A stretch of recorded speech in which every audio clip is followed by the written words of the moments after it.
Good day mga ka-newbie, I'm Noel de la Sena and welcome to Noel EdTech TV.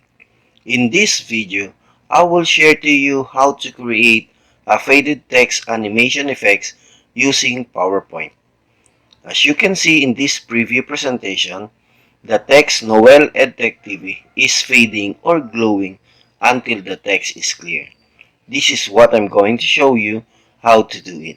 Sa lahat ng walang sawang sumusuporta sa channel ko at sa mga subscriber ko, kasama na dyan ang mga hindi pa nakakapag-subscribe. Maraming salamat sa inyong suporta.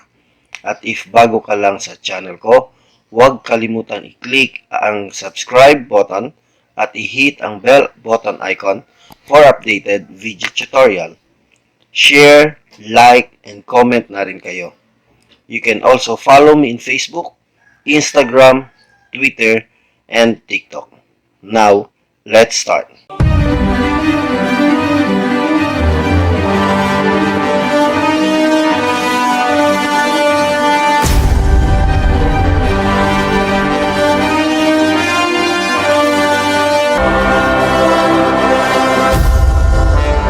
Kung mapapansin nyo, sa ginawa kong faded text animation effects, meron itong 17 slides from faded text to clear text na Noel EdTech TV.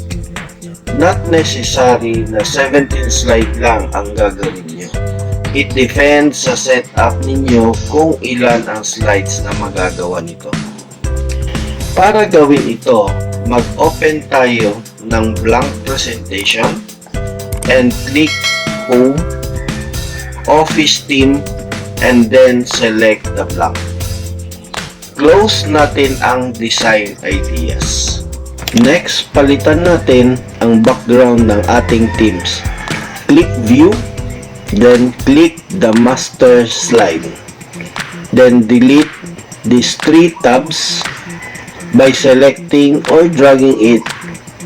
Then press the delete button in your keyboard. Click Insert menu. Under Shape option, click the rectangle shape, then create a rectangle shape.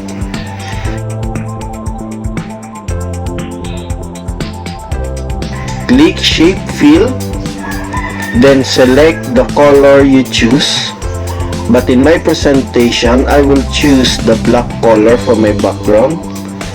Then slide Master menu and click Close the slide or the master view.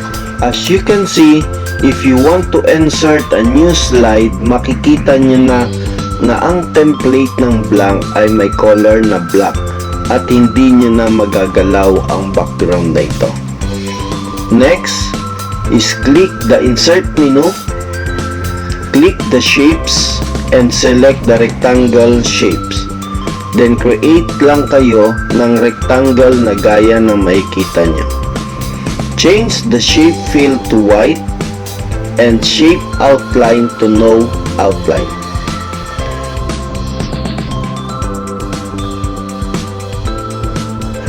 The next step is click the Insert menu, click the word art and select the plain one, and I will type the Noel EdTech TV for my text. You can also use any kinds of word art design. Click the Home menu and change the font size to 98. Ayusin lang natin. Then click first the white rectangle shapes, press Shift key and click the text Noel EdTech TV under the shape format. Click the merge shape and select the intersect. Click shape outline and select the no outline.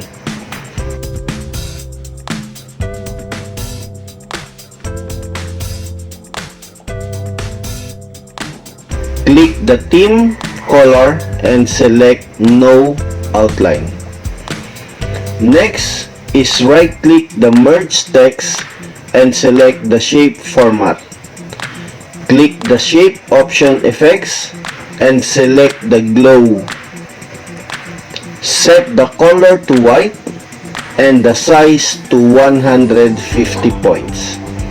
Then close the format background, and that is the first slide. Next, right-click the first slide and select the duplicate slide. In duplicate slide, select the glowing text and right-click. Then select the format shape. Under the shape option effects, reduce a small size of glow for this slide. Duplicate again the slide, and under the format shape and shape options effects, reduce again a small size of glow for this slide. You can repeat this procedure until the size of the glow under the shape option effects in format shapes ay maging 0. Kahit na ilang slides ang aabutin niya, okay lang yon. Then after na makumpleto nyo ang inyong glowing or fading text animation, after you finish setting all the slides, we will add transition effects to each slide. Click the transition menu and uncheck the on mouse click. Select the after and set it to 0.05 seconds or any seconds na gusto niyo. Repeat niyo lang ang transition effects settings until the end of slides. Then after that, pag nag-slideshow kayo, this is the final output of faded or glowing text animation effects in PowerPoint. Pwede nyo rin gawin ang process na ito sa kahit anong shape design. That's it mga ka-newbie. Sana meron na naman akong naibahagi sa inyo na bagong kaalaman, at para sa mga susunod na video tutorial, mag-subscribe to this channel and click the bell button icon para sa mga updated video tutorial. If you have any comment, suggestion, don't hesitate to comment below. See you mga ka-newbie. Hanggang sa muli. God bless and stay safe.